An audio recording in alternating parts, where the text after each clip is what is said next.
Welcome to Spectrum TV News at 12. I am Uyai Anyekan, coming to you live from Uyo, the capital city of Akwa Ibom State, Nigeria. Let's take a look at the major stories. President Buhari decries unfair debt burden on poor countries. Federal government seeks 327 billion naira donor funding for census.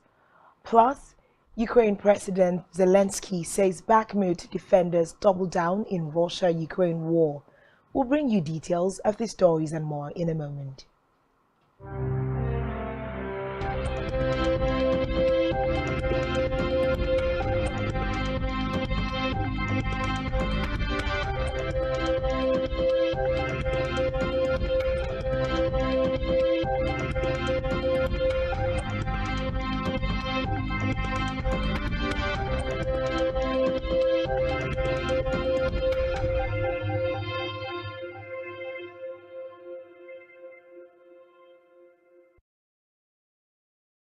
Thanks for joining us. In the news this afternoon, Nigeria's leader, President Muhammadu Buhari, who in Doha criticized the existing debt architecture that makes it more expensive for the least developed countries, LDCs, to borrow on the global market than their advanced counterparts. He warned that such an unfair arrangement would make it extremely difficult for the LDCs to meet the 2030 agenda for 17 Sustainable Development Goals. The Senior Special Assistant to the President on Media and Publicity, Garba Shehu, in a statement said the President aligned with the United Nations Secretary General's description on the global financial system as an unfair debt architecture that not only charges poor countries much more money to borrow on the market than advanced economies, but downgrades them when they even think of restructuring their debt or applying for debt relief. Away from that, the Minister of State for Budget and National Planning, Clem Agba, has disclosed that the federal government plans to establish a basket fund to collect donations for the 2023 population and housing census. He made the disclosure at a high-level partners engagement to seek support for the 2023 census in Abuja.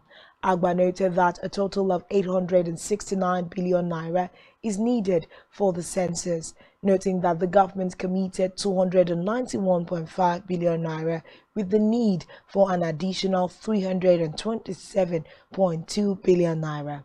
He further disclosed that the census exercise was to be conducted last year but rescheduled for March 2023, adding that there is a recommendation that it should be held in May 2023. On education, the Academy Staff Union of Universities, ASUU, has urged the President-elect Bola Tinubu to treat academics in the country with utmost respect.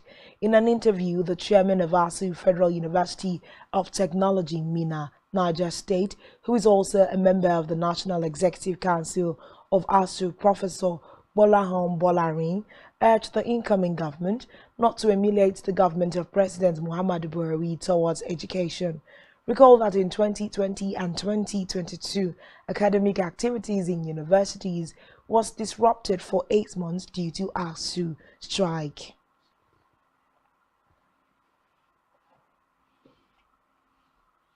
In a separate development, National Institute for Security Studies (NISS) has engaged the Nigerian Communications Commission (NCC) to advance strategic collaboration that would enhance the application of information and communication technology (ICTs) towards improving national security. Speaking during a visit to the Executive Vice Chairman of the Commission, Umar Dambata, at the NCC's head office in Abuja, the Institute's Director Research, Estimates and Library Services, Adegboyega Karim, said the visit was a fact-finding mission to enrich ongoing research that focuses on globalization and regional integration for sustainable development in Africa.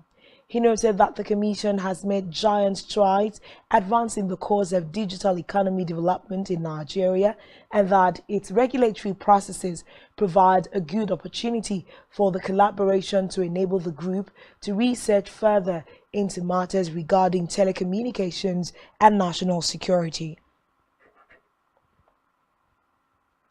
In another development, the chairman of the Niger Delta Development Commission, Loretta Onochie, has pledged to support the Commission's efforts to develop the capacity of women in the region. Onochie, in a statement signed by the NDDC Director, Corporate Affairs, Ibitoye Abosade, said the Commission would in no time set up a committee to articulate the specific needs of women in the region. She charged women to work together to eradicate gender discrimination in the country. Meanwhile, United Nations Secretary General Antonio Guterres says the increasingly distant goal of gender equality will take another 3 centuries to achieve.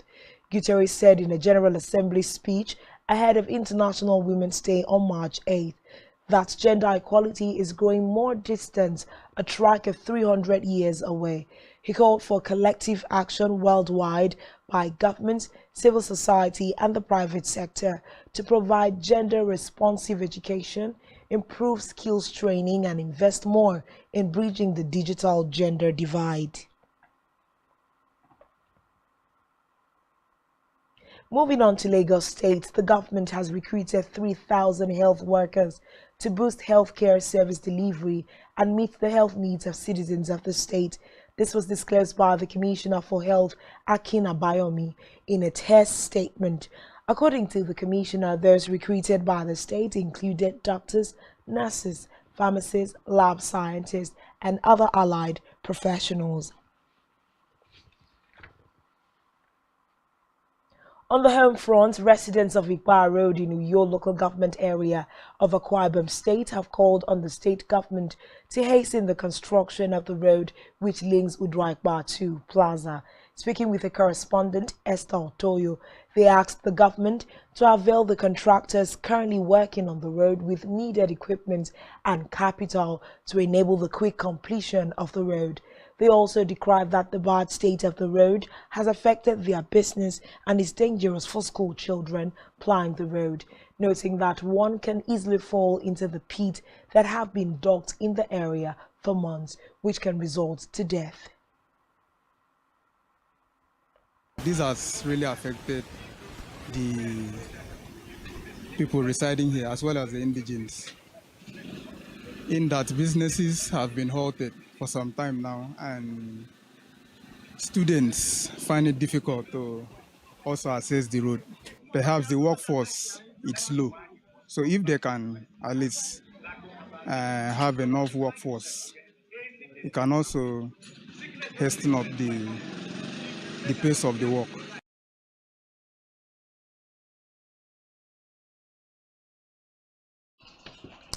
In Africa, the United Nations Secretary General Antonio Guterres has urged M23 rebels in the Democratic Republic of Congo to respect a ceasefire agreement set to come into effect today.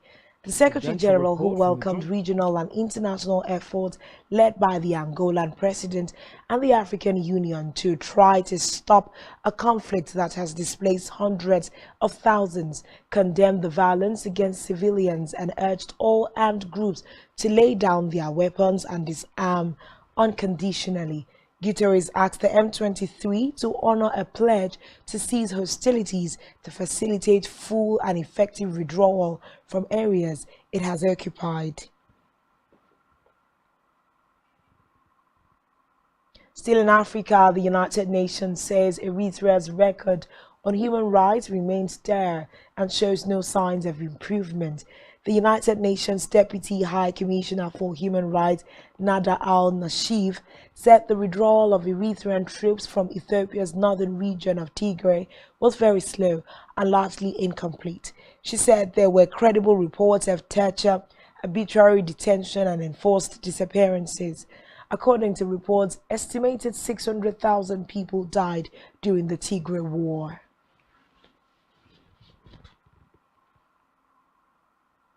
Moving to the foreign scene, Ukraine President Volodymyr Zelensky says operations to defend the embattled eastern city of Bakhmut will go on and are backed by senior generals. Reports say Western analysts suggested that Ukraine was probably withdrawing some of its troops as Russian forces close in on the city. Meanwhile, Yevgeny Prigozhin, head of the Wagner private army involved in the Russian campaign, has complained of a lack of ammunition amid apparent friction between his fighters and regular Russian forces. He also says his representative had been barred from a Russian military headquarters. Still on the foreign scene, Brazil's Justice Minister have asked federal police to investigate reports ex-president Jair Bolsonaro tried to illegally import jewelry worth $3.2 million gifted by Saudi Arabia as tax officials probe a second present of jewels. The far-right former president has faced mounting questions over the jewels since the reports that customs officers blocked an aid to his former mines and energy minister Bento Albuquerque from bringing them into Brazil without paying the required import duty after an official trip in October of 2021. According to reports, Bolsonaro administration officials intervened at least 8 times to try to convince customs officers to release the diamond jewels, a necklace, a ring, a watch, and a pair of earrings from Swiss luxury house Chopard that had been given to the president's wife. Still to come in the news. Gambia beats Nigeria 1-0, reach under-20 AFCON final. Do stay with us.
Thanks for staying tuned, and now to the rest of the news.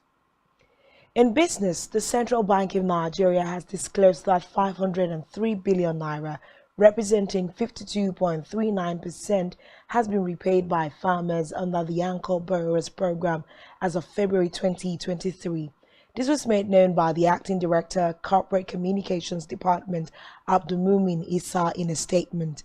This figure, however, contradicts claims by the International Monetary Fund that only 24% of loans disbursed under the Anchor Borrowers Program of the Central Bank of Nigeria have been repaid. Disputing the claims, Issa explained that 1.079 trillion naira has been released under the program, out of which 960 billion naira is due for repayment. According to him, the CBN program has supported 4.45 million smallholder farmers who cultivate over 6.02 million hectares of 21 commodities across the country. Still in business, the non-operating joint venture partners of oil mining lease OML 18 have appointed NNPC 18 Operating Limited as operator of OML to replace Exxon Exploration and Production Limited. According to a statement issued in Abuja by the Chief Corporate Communications Officer, Nigerian National Petroleum Company Limited, Garba Dean Mohammed, Aeroton was removed to curtail further degradation of the asset and revamp the production of oil and gas. NNPC stated that while the key business reasons that made the change in operationship were compelling, it was publicly available information that production had declined from 30,000 barrels per day to zero. In health, an outbreak of diphtheria infection has reportedly claimed 61 lives in Kano State as of March 2nd, 2023. The Kano State case manager, Dr. Salma Suwaid, disclosed this at a webinar organized by the Nigeria Center for Disease Control and Prevention with the theme Diphtheria Outbreak in Nigeria. Vaccination response. Dr. Suwaid also said a total of 783 patients have also been on admission so far. Of this number, 360 were females and 423 were males. Suwaid, who is also a consultant pediatrician, noted that the average hospital stays of the patient is 4 days. According to him, 68% of patients have been discharged, 1.66% absconded, and 12.2% died. Still in health, a new study has affirmed the role of sleep in supporting immune levels, suggesting that people who sleep under 6 or more than practitioners in Norway, Gambian counterparts, in the semi-finals of the ongoing under-20 with 62% possession as against Gambians 38%, but they failed to hit the target and consequently missing out on the final match for an attempt at a record 8th title win. Meanwhile, Senegal had beaten Tunisia 3-0 to reach the final match of the competition in other semi-final match at the Suez Canal Authority Stadium in Ismaila. The Terenga Cubs won the semi-final match emphatically after beating the young Carthage to secure their place in the final. 2 goals from new FC Met recruits Lamine Camara and a sumptuous strike by Pape Diop were enough to send Senegal to the final. The 3-time runners-up will now face the Gambia in the final on Saturday. The final match is scheduled to take place at the Cairo International Stadium.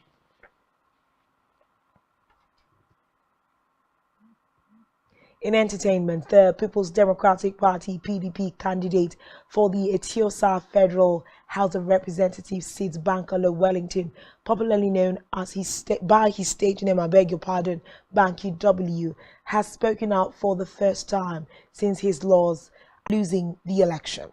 The singer stated in the video that he had made extensive preparations in anticipation of his triumph, including plans for a Sunday Thanksgiving program, searching for a flat and office in Abuja.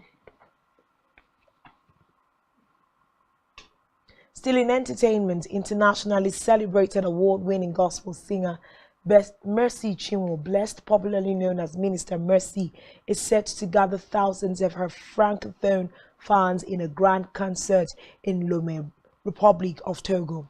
The concert, scheduled for March 12, 2023 at the Omni Sports Stadium Lomé, is set to be packed by Christians across Togo who will gather to worship alongside Chinwo in an electrifying atmosphere. Known for her popularly hit song, Excess Love, among other incredible hits, Mercy Chinwo is billed to minister at the widely anticipated concert dubbed Grand Concert Excess Love, which aims to create an opportunity for all to come together as a body of Christ to celebrate the goodness of God and His excess love. Sharing the stage with a star-studded lineup of gospel ministers and gospel music artists from other African countries, the two-day concert promises to be a night of high energy, praise, worship, and diverse expressions of God.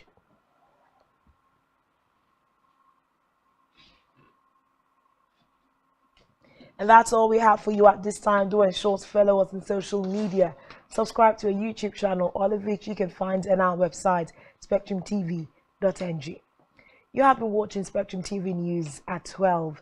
I am Uyai Aniek, and thanks for watching, and do enjoy the rest of your day.